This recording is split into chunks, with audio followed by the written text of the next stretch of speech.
Mbetjet urbane në njësinë administrative Frakull janë kthyer në një problem shqetësues, jo vetëm për mjedisin, por edhe për shëndetin e banorëve.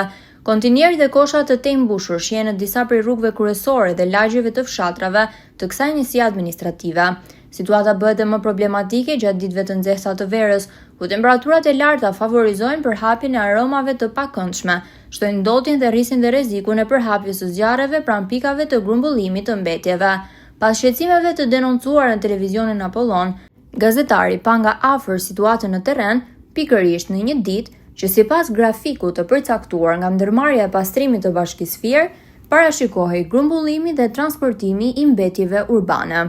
Një punonjës i ndërmarrjes së pastrimit shpjegoi se sipas grafikut të shërbimit, mbetjet urbane në fshatrat e njësisë administrative Frakull grumbullohen çdo 3 ditë ose rreth 2 herë në javë. Sipas tij, gjatë sezonit veror, volumi i mbetjeve rritet ndjeshëm, veçanërisht për shkak të kthimit të emigrantëve në vendlindje. Për këtë arsye, ai theksoi se në periudha të caktuara do të ishte e nevojshme që grumbullimi i mbetjeve të kryhej më shpesh, në mënyrë që të shmanget mbushja e kontinerëve.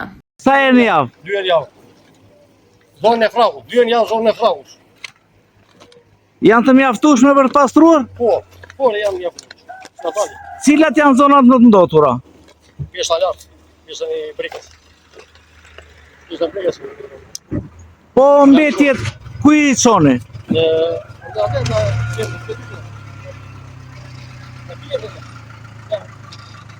Punonjësi bëri të ditur gjithashtu se mbetjet e grumbulluara transportohen drejt pikës kryesore të grumbullimit në Fier, ndërkohë apeli i punonjësit të ndërmarrjes së pastrimit drejtuar banorëve është që ata të respektojnë rregullat e menaxhimit të mbetjeve dhe të shmangin hedhjen e mbetjeve inerte, si dhe të materialeve të tjera që nuk duhet të depozitohen në kontineret e mbetjeve urbane.